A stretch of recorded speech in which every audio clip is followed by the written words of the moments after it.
Antoine's hand clamped like a vice around Cara's wrist, twisting it behind her back until she shrieked. The sound cut through the diner, a 19-year-old girl's cry splitting the greasy air between the coffee counter and the jukebox that hadn't worked since 2019. Her mother, Cynthia, lunged forward, but one of Antoine's men, a tower of leather and neck tattoos, shoved her back against the register. She hit hard. The bell dinged, almost mockingly. "You think you can just serve us and then charge?" Antoine's voice dripped with contempt, his breath reeking of whiskey and menthol. He yanked Cara's arm higher. She gasped, tears streaming down her face. "We don't pay at the Iron Skillet. We own the Iron Skillet." The other bikers, 7 of them, sprawled across 3 tables like they were claiming territory, erupted in laughter. Forks clattered. A glass shattered. No one else in the diner moved. The elderly couple by the window looked at their pancakes. The truck driver at the counter suddenly found his phone fascinating. In the corner booth, half hidden by shadow and a checkered tablecloth, Reuben's fingers stopped drumming on his ceramic mug. Beneath the table, Smart's ears rotated forward like radar dishes locking onto a target. The Belgian Malinois, 90 pounds of coiled muscle and combat training, didn't growl yet. He didn't need to. His entire body went rigid, every sense calibrated to the threat 15 feet away. Reuben felt it through the leash wrapped around his wrist, the telltale vibration of a dog who'd taken down insurgents in 3 different countries and knew exactly what violence smelled like. Antoine had just made his first mistake. He'd hurt an innocent girl in front of a Tier 1 operator. His second mistake would be thinking the man in the faded tactical jacket, the one with the 1,000-yard stare and the calloused hands wrapped around lukewarm coffee, was just another drifter passing through. Before we see how Reuben dismantles this gang piece by piece, hit that subscribe button. Drop a comment. Have you ever witnessed someone step up when everyone else stayed silent? Tell us your story. Now, let's begin. The Nebraska heat had settled into the Iron Skillet like an unwelcome relative, thick and oppressive, making the oscillating fan above the register work overtime and accomplish nothing. Reuben sat motionless in the corner booth, the same seat he'd chosen instinctively 40 minutes ago when he'd walked in, back to the wall, clear sightlines to both exits, close enough to the kitchen door to hear trouble before it arrived. He was 38, but looked both older and ageless in the way men do when violence has carved them into something permanent. His hair, dark brown with premature silver threading the temples, was cut military short not because regulations demanded it anymore, but because 12 years of muscle memory made anything else feel wrong. His shoulders filled the worn tactical jacket like they'd been built to carry weight, rucksacks, weapons, brothers who couldn't walk anymore. The scars on his hands told stories he'd never speak aloud. The puckered burn on his left palm from a breaching charge in Kandahar, the neat surgical line across his right knuckles from when an interrogation went sideways in a black site that didn't officially exist. His eyes, deep brown, almost black in the diner's dim lighting, moved constantly, tracking the biker gang's positions, exits, angles of attack, threat assessment running on autopilot. He wasn't paranoid. He was aware. There was a difference. Under the table, Smart lay in a perfect downstay, but nothing about the dog was relaxed. At 4 years old, the Belgian Malinois was a masterpiece of controlled aggression. Tan coat with black markings that made him look like he wore a perpetual mask, amber eyes that missed nothing, chest deep enough to house a heart that had never known the word quit. He wore a faded service vest, the patches worn from sun and sand and 100 missions where he'd been the difference between Reuben coming home and Reuben coming home in a box. Smart wasn't Reuben's pet. He was Reuben's brother. When the mortar had hit their compound in Syria, when Reuben's world had turned to fire and ringing silence and the coppery taste of his own blood, Smart had been the one who'd pulled him from the rubble. Not metaphorically. Literally gripped Reuben's vest in his jaws and dragged 200 pounds of unconscious operator through hell until the medevac arrived. The Navy had tried to reassign Smart after Reuben's medical discharge. Tried to send him to another handler, another team. Smart had refused to eat for 6 days. So they'd retired together, on paper anyway. But neither of them knew how to stop being weapons. Neither of them knew how to stop protecting.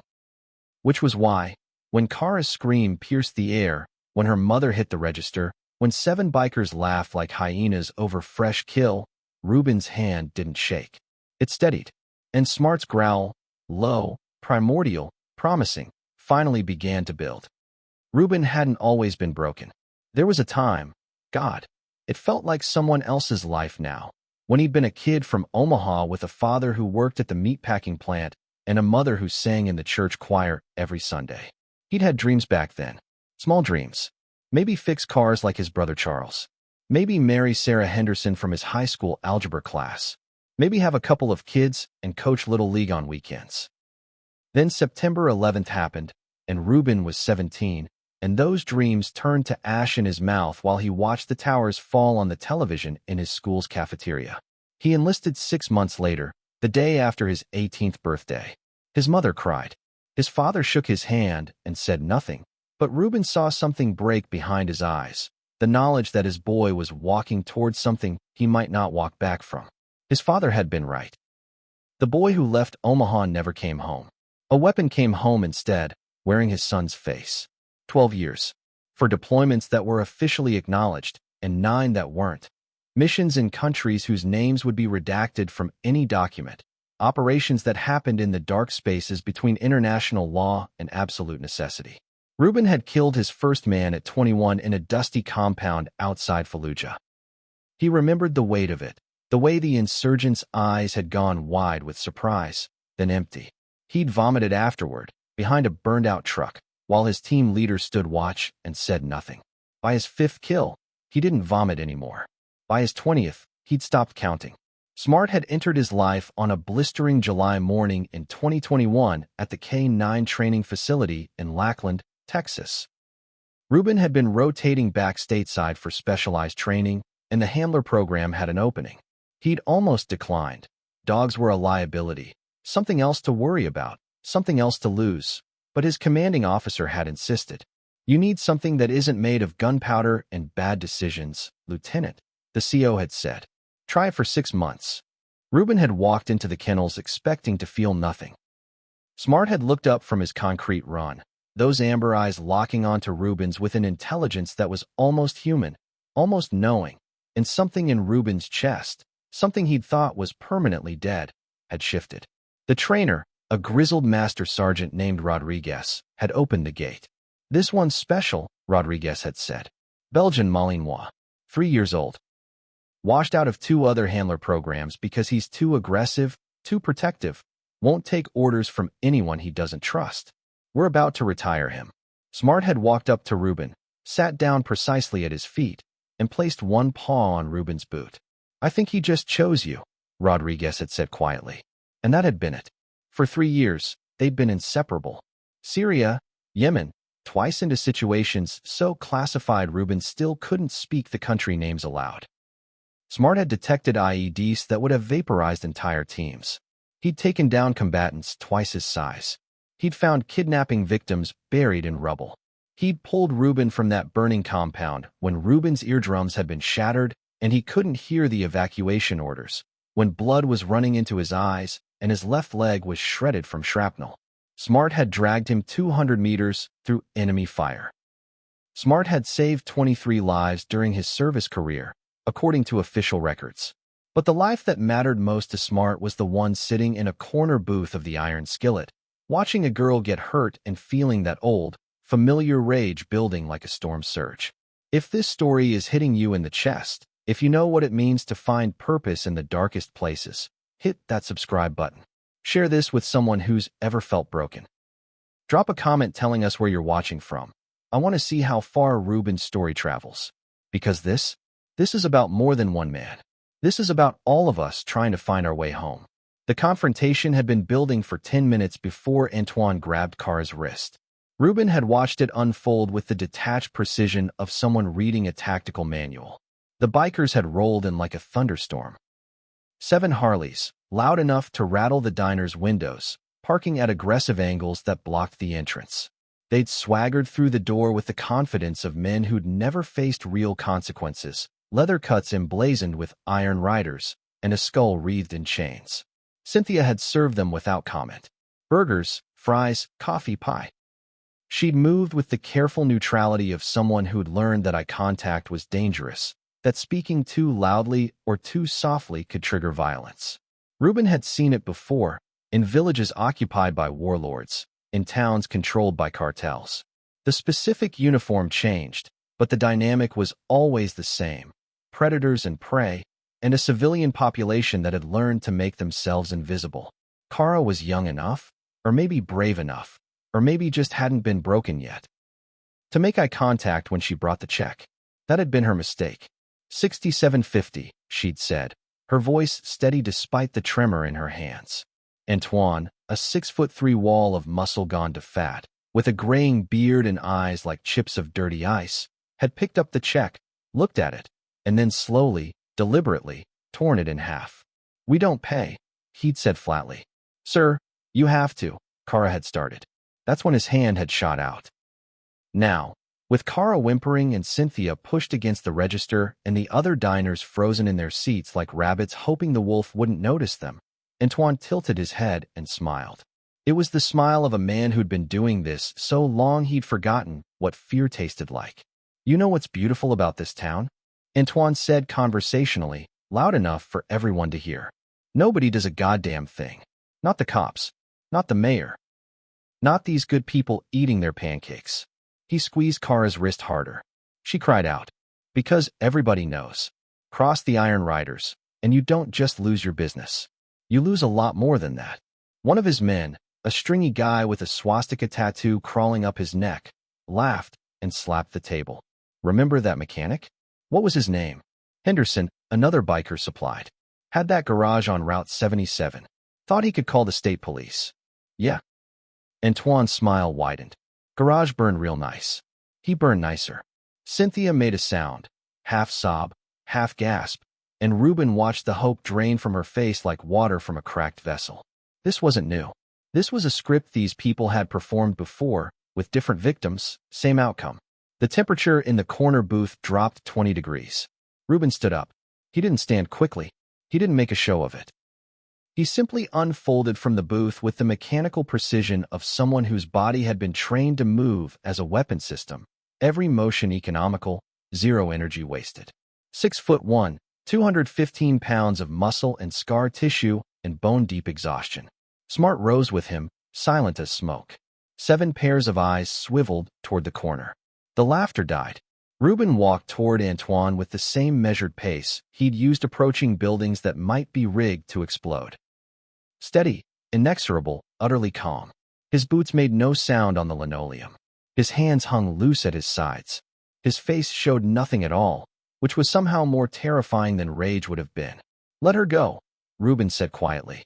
His voice carried despite its softness. The voice of someone who'd given orders in firefights, who'd talked men down from ledges and talked enemies into surrendering, and talked himself through 18 hours of survival in a desert with a bullet in his side. Antoine blinked, momentarily confused by this disruption to his script. Then his face twisted into something ugly. "The fuck did you just say to me?" "Let her go." Reuben stopped 6 feet away. Close enough to move. Far enough to assess. Smart positioned himself at Reuben's left heel, utterly motionless except for his eyes, which tracked every biker in the room with predatory focus. "You think you're tough?" Antoine shoved Cara aside. She stumbled into a table, sobbing, and took a step toward Reuben. "You think that much scares me? I'll gut that dog and make you watch, then I'll." Reuben moved. Not fast, not slow, just perfectly. His right hand shot forward, fingers finding the pressure point between Antoine's thumb and index finger with surgical precision. The same technique he'd learned for disarming suicide bombers, for controlling prisoners, for inflicting maximum pain with minimum visible injury. He pressed. Hard. Antoine's eyes went wide. His hand opened involuntarily, his entire arm going rigid, nerves screaming. Reuben stepped inside his reach, his other hand moving to the cluster of nerves behind Antoine's ear, and pressed again. Antoine dropped to his knees with a sound that wasn't quite a scream. The entire diner held its breath. "You have 3 seconds to get your men out of this diner," Reuben said, his voice still perfectly calm, still perfectly quiet. "Every second you waste, I apply more pressure. At 5 seconds, your arm goes numb for a week. At 10, you lose motor function. At 15, I rupture the nerve cluster and you never regain full use of your right hand. This is second 3. You're fucking dead, Antoine gasped, but his voice cracked. Second 5. Antoine's arm started to tremble. The stringy biker with the neck tattoo started to reach for something in his jacket. Smart's growl cut through the air like a chainsaw. It wasn't loud. It didn't need to be. It was the sound of a predator that had killed before and would absolutely kill again. A promise delivered in frequencies that activated the lizard brain, the part of human consciousness that remembered when teeth in the dark meant death. Neck tattoo's hand froze. Second 7, Reuben said. Out, Antoine choked. Everybody out. Now. The bikers scrambled. Chairs scraped. Boots thundered. They grabbed jackets and helmets and fled like water finding cracks, pouring through the door in a chaotic mass of leather and muttered threats and backward glances. Reuben held Antoine for another 5 seconds, just long enough to make sure every single biker was on their motorcycles, then released him. Antoine collapsed forward, cradling his arm, his face pale and slick with sweat. He looked up at Reuben with something that might have been fear, might have been hatred, might have been both. You don't know what you just did? Antoine whispered. Yeah, Reuben said quietly. I do. Antoine staggered to his feet and stumbled out the door. Engines roared. Tires shrieked. The Iron Riders disappeared in a cloud of dust and exhaust and impotent rage. The diner remained silent. Then Cara started crying. Not the frightened whimpers from before, but deep, racking sobs of relief and delayed shock. Cynthia rushed to her daughter, wrapping her in arms that trembled, and the two of them sank to the floor together, holding each other like survivors of a shipwreck. The elderly couple by the window started clapping. Then the truck driver. Then everyone.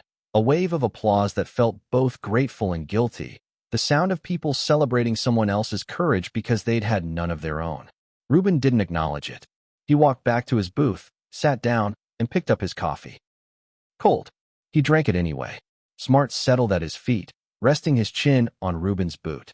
If you've ever felt powerless, if you've ever wished someone would stand up when everyone else sat down, share this story. Hit that like button. Tell us in the comments. What would you have done? Sometimes the hardest thing is not knowing whether you'd be the one who acts or the one who looks away. Stay with us. This story isn't over. Reuben knew the cops would come. He'd just humiliated a gang leader in front of his men. There would be consequences, either official or otherwise. He expected squad cars, maybe a sheriff who was in Antoine's pocket, maybe just more bikers with guns instead of fists. What he got was an unmarked sedan and a man in a rumpled suit who looked like he hadn't slept in 3 days. Detective Carlos Mendoza was 42, with graying hair and eyes that had seen too much and forgiven too little.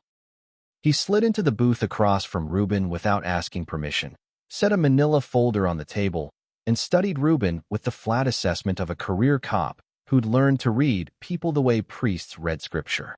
You're either very brave or very stupid, Carlos said finally. Probably both, Reuben replied. Carlos almost smiled. Almost. Reuben Fischer, Navy SEAL, retired. 12 years of service, most of it classified. Purple Heart. Bronze Star. Medical discharge following injuries sustained in Syria. He tapped the folder. I made some calls after the 911 dispatch reported a disturbance at the Iron Skillet. Thought I'd find out who the hell would be crazy enough to put hands on Antoine Blackwood. He put hands on a girl. Yeah, he does that. Carlos's jaw tightened. He also runs the largest methamphetamine distribution network between Omaha and Denver. The Iron Riders aren't just a motorcycle club.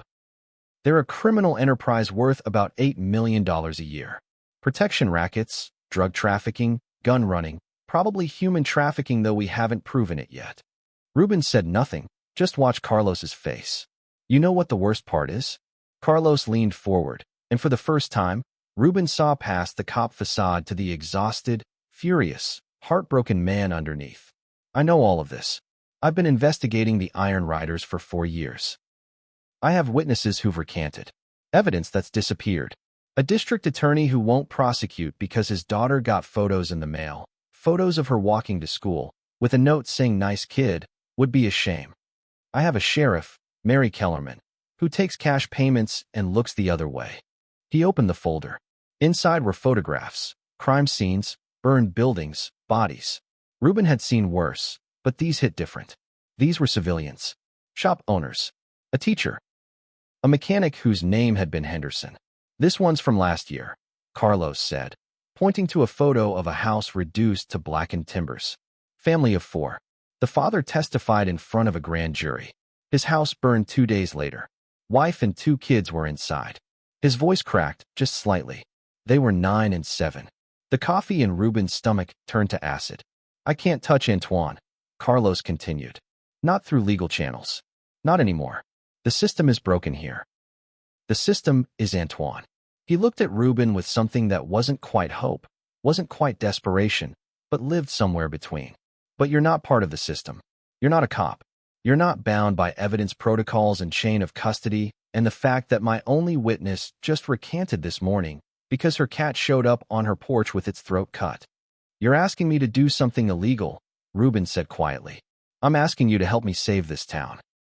Carlos closed the folder. There's a federal agent, Darius Sarm, DEA. She's been building a case, but she needs leverage. She needs Antoine to make a move big enough and public enough that even the corrupt sheriff can't cover it up. She needs a target. Someone Antoine will go after with everything he has, in a way that's visible and undeniable. You want me to be bait. I want you to be what you already are, a threat Antoine can't ignore. You humiliated him in front of his men. In their world, that's a death sentence. He'll come for you, and when he does, we'll be ready. Cameras, federal witnesses, the whole thing documented. We end this, Reuben. We end him. Reuben looked down at Smart, who gazed back with those amber eyes that had seen him at his worst and his best and loved him through both. He thought about Cara's scream, about Cynthia's defeated face, about children burned alive for their father's courage. He thought about his mother's voice on their last phone call, 3 months ago, asking when he was coming home, asking if he was okay, and how he'd lied and said yes, he was fine, everything was fine. He thought about 12 years of fighting monsters in the dark and how he'd thought, hoped, that part of his life was over. But monsters didn't stay in the dark. Sometimes they wore leather and rode motorcycles and terrorized small-town diners. And sometimes, broken weapons were exactly what the world needed. Tell me the plan, Reuben said. Carlos let out a breath he'd been holding for 4 years. Thank you. Don't thank me yet. Reuben's voice was hollow. People are going to die before this is over. People are already dying, Carlos said quietly. At least now they'll have a chance to fight back. Outside, the sun was setting, painting the Nebraska sky in shades of blood and fire. Somewhere in the distance, motorcycle engines rumbled. A promise, a threat, an inevitable collision course between violence and justice. Reuben finished his cold coffee and wondered if his mother would understand, when this was over, why her son kept choosing to be a weapon. He wondered if he'd survive long enough to ask her. Smart pressed closer against his leg, warm and solid and loyal, and Reuben rested his hand on the dog's head, the one anchor he had left to anything resembling love. Okay, he whispered to the gathering dark. One more mission. Just one more. It had to be the last. It had to be. If this story is breaking your heart, if you're holding your breath waiting to see what happens next, we need you to do something. Subscribe to this channel. Share this video with everyone you know. Comment below and tell us. Have you ever had to choose between safety and doing what's right? Your engagement keeps these stories alive. It keeps hope alive. Don't let Reuben fight alone. Special Agent Darius Sarm arrived at the Iron Skillet exactly 43 minutes after Detective Carlos left, which told Reuben everything he needed to know about how coordinated this operation was. She walked through the door with the purposeful stride of someone who'd spent 15 years proving she belonged in rooms that didn't want her. A petite woman, maybe 5'4", with sharp eyes and sharper instincts, wearing a DEA windbreaker over body armor that suggested she wasn't taking any chances. She sat across from Reuben without preamble, declining Cynthia's offer of coffee with a polite shake of her head. Smart's ears tracked her movements, but he remained still, reading Reuben's calm as permission to reserve judgment. Lieutenant Fischer, she said, and her voice carried the weight of someone who'd seen too many operations go sideways, too many good people die, because the plan had one variable they couldn't control.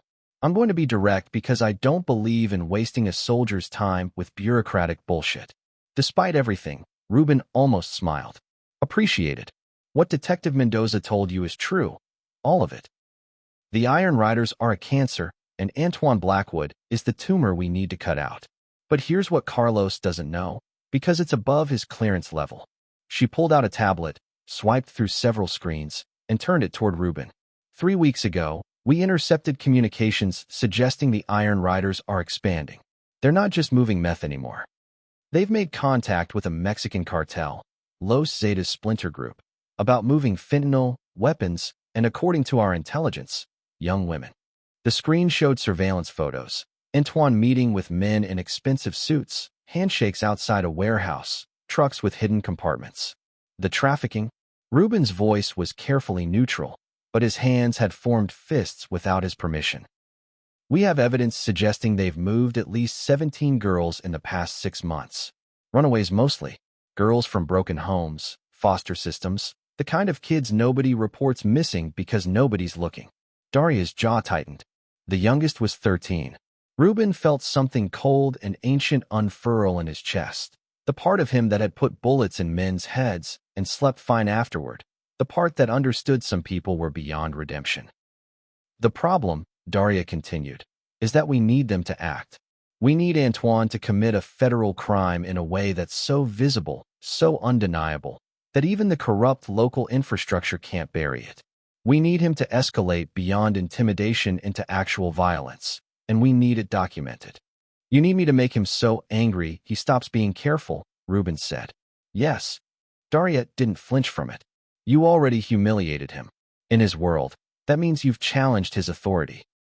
He'll come after you. It's not a question of if, but when and how. What I'm asking is that you stay visible. Stay in town. Make yourself a target he can't resist. And when he moves, we'll have surveillance teams, body cameras, federal witnesses, everything we need to dismantle his entire operation and the corrupt officials protecting him. You're asking me to risk my life. I'm asking you to do what you've done for 12 years.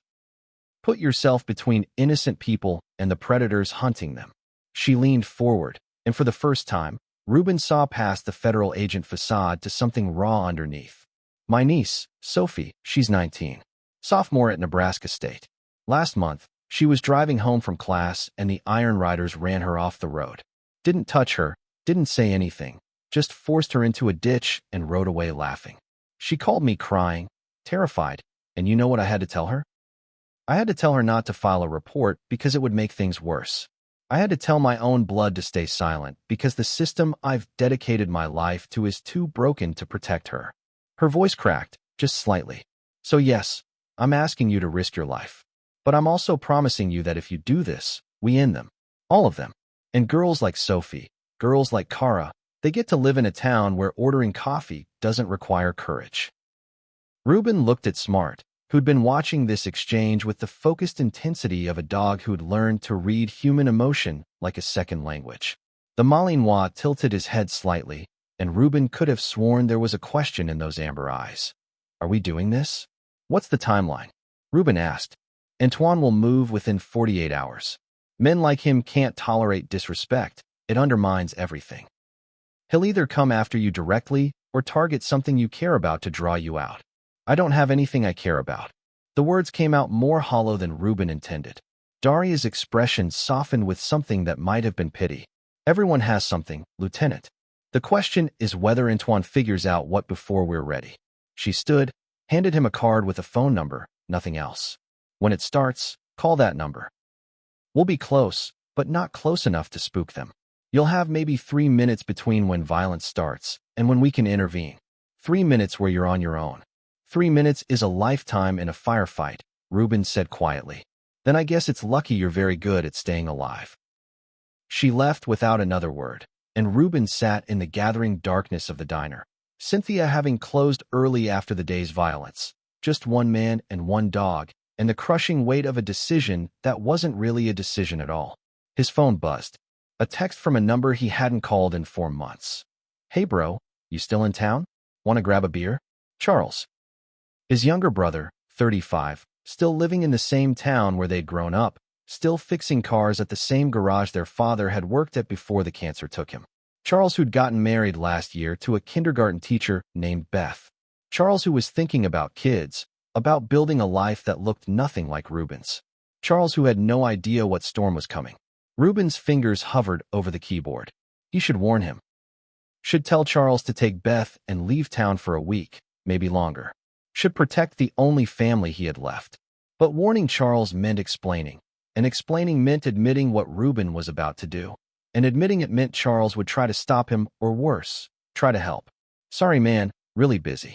Soon though, Reuben typed, and hated himself for the lie.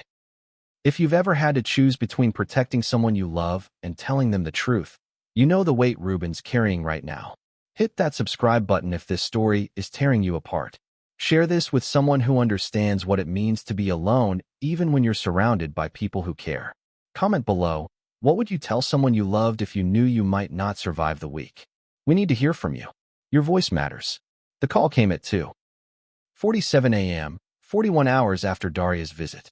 Reuben was awake. He was always awake, sleep being a luxury his combat-wired brain had forgotten how to access, sitting on the edge of the motel bed, methodically cleaning his Glock 19 by the light of a desk lamp.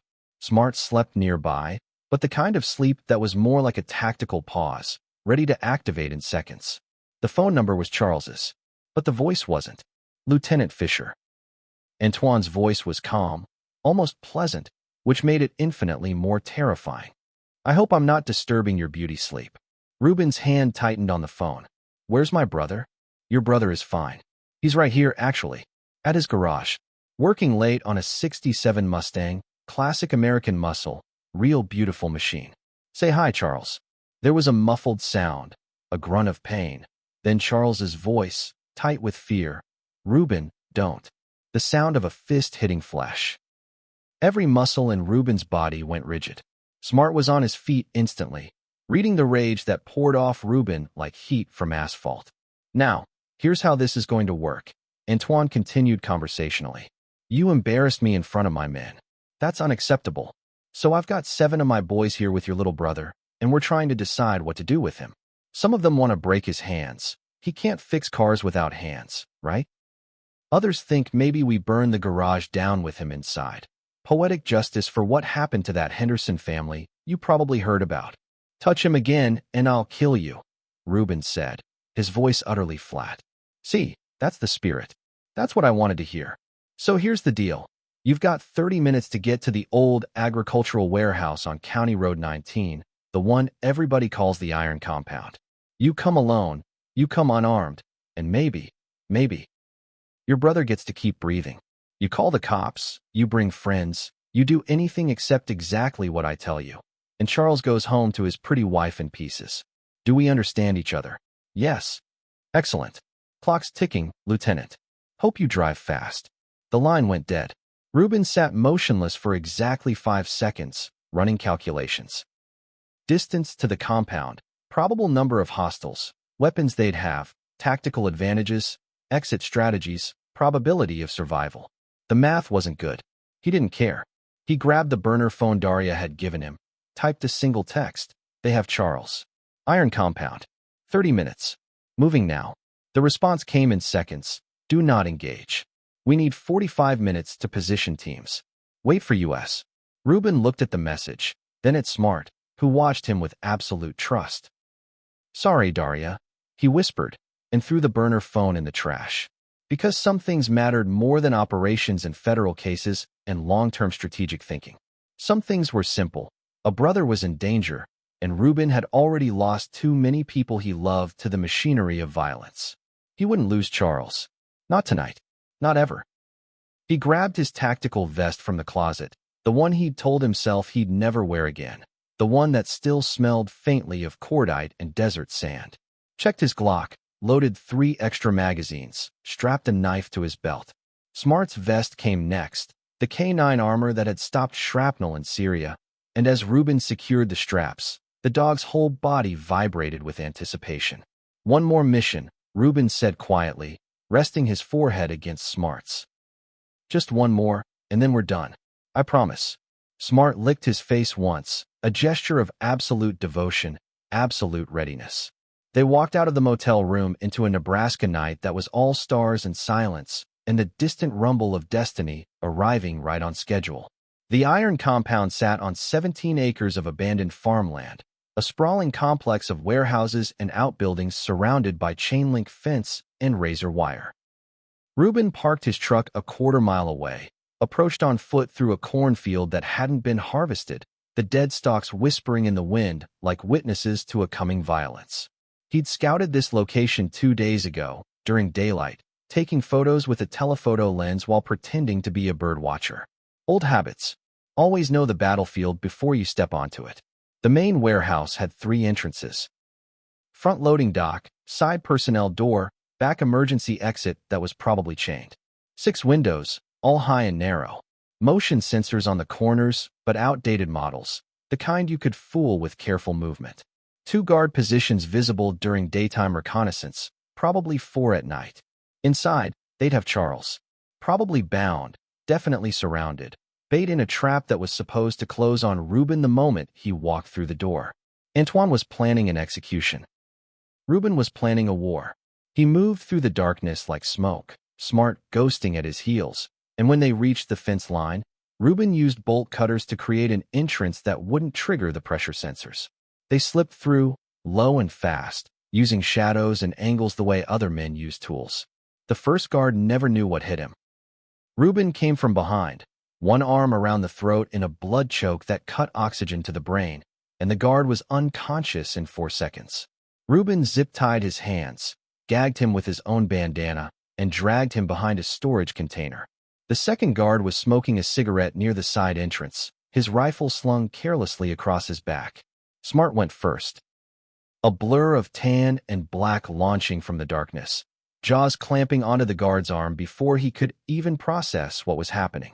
The man's scream was cut short by Reuben's fist to his temple, and he dropped like a puppet with cut strings. 2 down. Reuben checked his watch, 14 minutes since the call. They'd be expecting him at the front entrance, where they could control the approach, where Antoine could deliver his speech about respect and consequences before giving the order to kill. So Reuben went to the back emergency exit instead. The chain was exactly where he'd predicted, but chains could be cut. The bolt cutters made short work of it, and then Reuben was inside, Smart pressed against his leg, both of them breathing in sync, hearts calibrated to the same rhythm of controlled violence. The warehouse interior was a maze of storage containers and abandoned farm equipment, mercury vapor lights casting harsh shadows. Voices echoed from the center of the space. Antoine's, confident and cruel, and Charles's, trying to be brave, trying not to beg. "Your brother's got 10 minutes before I start removing fingers," Antoine was saying. "Think he'll show, or is he too much of a coward?" "Reuben's not a coward," Charles said, and despite everything, despite the fear, there was pride in his voice. "He's going to kill you." Antoine laughed. "With what? He's coming unarmed, or you die. Those were the rules." Reuben smiled in the darkness. He'd never been very good at following rules. He moved through the warehouse like a ghost, using every shadow, every piece of cover, working his way toward the voices. Through a gap in the containers, he could see the setup. Charles bound to a chair in the center of a cleared space, blood running from a split lip, surrounded by 7 bikers armed with pistols and baseball bats. Antoine stood directly in front of Charles, a .45 caliber pistol in his hand, gesturing as he spoke. Standard intimidation setup. All their attention focused inward on the victim, expecting the hero to come through the front door, backlit and vulnerable. They'd left their 6 o'clock completely exposed. Reuben caught Smart's eye, pointed to the nearest biker, the one farthest from Charles, and made a simple hand signal they'd practiced 10,000 times. Smart understood. Reuben counted down on his fingers, 3, 2, 1. Then he whispered the single word that turned his partner into a weapon: execute. Smart launched like a missile, 85 pounds of trained aggression crossing 20 feet in seconds, hitting the target biker with enough force to knock him off his feet. The man's scream was pure terror as Smart's jaws closed on his arm, dragging him backward into the shadows. The other bikers spun toward the sound, and that was when Reuben moved. He emerged from the darkness like an avenging spirit, his Glock up and steady. The first shot took out the mercury vapor light directly above Antoine, plunging half the warehouse into darkness. The second shot hit the biker closest to Charles. Not a kill shot. Reuben didn't want bodies yet, but a shoulder hit that sent the man spinning away from his brother. Then it was chaos. Bikers shouting, muzzle flashes lighting the darkness, bullets ricocheting off metal containers. Reuben moved between cover points with the fluid grace of someone who'd spent 12 years being shot at, return fire precise and economical. Another biker down, leg shot. Another, disarmed by a bullet through his hand. Smart reappeared from the shadows, blood on his muzzle that wasn't his own, and took down another biker who was trying to flank Reuben's position. If your heart is pounding, if you're on the edge of your seat, we need you right now. Subscribe to this channel. Share this video. Comment where you're watching from and tell us. Have you ever fought for someone who couldn't fight for themselves? This is the moment everything changes. Don't look away. Antoine had grabbed Charles, using him as a human shield, his pistol pressed against Charles's temple. Stop. Stop, or I blow his fucking brains out. Reuben froze, his Glock trained on Antoine's head, but the angle was wrong, Charles's body blocking any clean shot. The warehouse fell silent except for the groans of wounded bikers and Smart's low, continuous growl. You think you're a hero? Antoine's face was twisted with rage and fear. You think you can walk in here and... I think you made a mistake, Reuben said quietly. What mistake? I've got your brother, I've got. You assumed I came alone. The warehouse doors exploded inward, tactical lights blazing, voices shouting, federal agents, drop your weapons. And suddenly the space was flooded with DEA agents and state police, rifles trained on every remaining biker. Daria Sarm appeared from the entrance, body armor and a tactical vest, her weapon trained on Antoine. Antoine Blackwood, you're under arrest for kidnapping, assault with a deadly weapon, and about 17 other charges I'm going to enjoy reading to you. You said come alone, Antoine snarled at Reuben. I did come alone, Reuben replied. They followed me. Not the same thing. In the confusion, Antoine's grip on Charles loosened just slightly, his attention divided between Reuben and the federal agents. It was enough. Reuben took the shot, not at Antoine, at the chain holding Charles's hands, a ricochet shot that was 90% luck and 10% muscle memory. The chain shattered. Charles threw himself forward, and Antoine was suddenly alone, exposed, with 30 guns pointed at his chest. He dropped his weapon. Hands behind your head, Daria commanded. Get on your knees. Antoine complied, and as the agents swarmed him, securing his hands with zip ties, reading him his rights, his eyes never left Reuben. This isn't over, he said. Yeah, Reuben said quietly. It is. Charles staggered toward Reuben, and the brothers collided in an embrace that was all relief and residual terror and years of unspoken love. Charles was shaking, trying to be tough, trying not to cry, and Reuben held him the way their father had held them when they were children waking from nightmares. You came, Charles whispered. Always, Reuben said, and meant it with every broken piece of his soul. The aftermath took hours. Paramedics, statements, crime scene investigators photographing evidence. The FBI arrived to take custody of Antoine and his men, federal charges that would ensure none of them saw daylight for decades. Daria coordinated everything with the efficiency of someone who'd been planning this raid for months, and when she finally approached Reuben, her expression was exhausted triumph. You were supposed to wait, she said. He's my brother. I know. She glanced at Charles, who was being checked by paramedics. We got everything. Weapons trafficking, drug distribution. The human trafficking evidence was in the back office exactly where our informant said. Sheriff Kellerman was arrested an hour ago when she tried to warn Antoine. We had her phones tapped. This is over, Lieutenant. You did it. We did it, Reuben corrected. Detective Carlos emerged from the warehouse, his face transformed by something Reuben hadn't seen before, hope. 17 girls, Carlos said, his voice thick with emotion. They were holding 17 girls in the basement level, locked in cages like animals. The youngest is 14. Oldest is 21. They're scared, they're traumatized, but they're alive because of you. Reuben felt his knees go weak. 17 lives.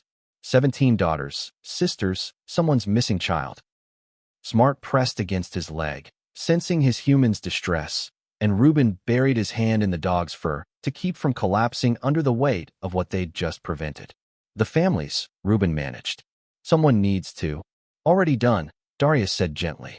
We have counselors, victim advocates, federal resources. They're going home, Reuben, because you stood up when it mattered. The sun was rising over the Nebraska plains, painting the sky in shades of amber and rose, when Reuben finally walked out of the warehouse. Charles was waiting by Reuben's truck, his arm in a sling but his eyes clear. Beth's been calling, Charles said. I told her I was fine, that you saved me. She wants you to come to dinner next week.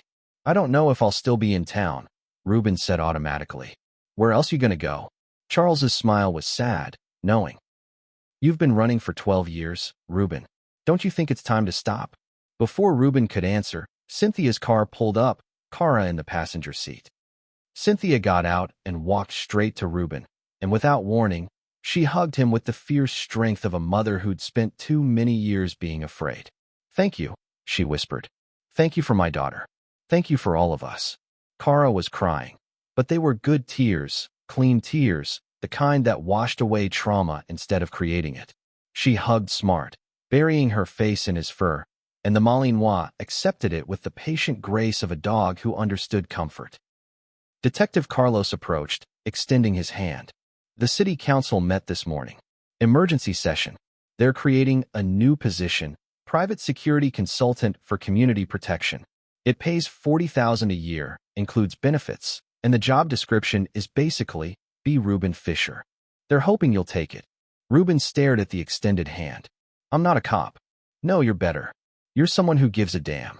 Carlos's grip was firm, honest. This town needs you. These people need you. And if I'm being completely honest, I think you need them too. Reuben looked around at the faces watching him. Charles with his hopeful smile, Cynthia and Cara holding each other, Daria giving him an approving nod, the sunrise painting everything in new light. He looked down at Smart, who gazed back with absolute trust, absolute loyalty, absolute love. For 12 years, Reuben had been a weapon, a tool. A necessary evil deployed against other evils in places that would never speak his name. But maybe, a weapon could be repurposed. Maybe protection was just controlled violence pointed in the right direction. Maybe a broken man and a retired war dog could find redemption not by running from what they were, but by accepting it and using it to build instead of destroy. 40,000, Reuben said finally. Plus benefits, Carlos confirmed. Can Smart come to work with me? The job requires it. Reuben took Carlos's hand and shook it, feeling something shift in his chest. Not healing. Healing would take years, but maybe the first crack in the armor that had kept him numb for so long. Then I guess I'm staying, he said. Charles hooped, actually hooped with joy, and grabbed Reuben in another hug. Cynthia and Cara applauded. Even Darius smiled, genuinely smiled, before returning to her crime scene. The Iron Skillet opened early that morning, serving breakfast to federal agents and state police and one exhausted SEAL and his dog. Cynthia refused to let Reuben pay, and when he tried to argue, she just shook her head. Heroes don't pay in my diner, she said firmly. I'm not a hero, Reuben said. Tell that to the 17 girls going home to their families. Tell that to Cara. Tell that to the next person who walks through this door knowing they're safe because you decided to care. Reuben didn't have an answer for that, so he just drank his coffee, hot this time, fresh and bitter and perfect, and let himself feel something he hadn't felt in 12 years. He felt home. If this story touched your soul, if you're crying tears of joy and relief, if you believe in second chances and redemption, we need to hear from you right now. Subscribe to this channel and share this story with everyone who needs to know that broken people can still build beautiful things. Comment below and tell us your city, your country. Let's see how far hope can travel. Hit that like button if you believe one person can change the world. Because Reuben just proved it. And maybe, just maybe, so can you. Smart rested his head on Reuben's boot, content and peaceful, and outside the diner windows, the town of Cedar Falls, Nebraska began another day. This time, finally, without fear.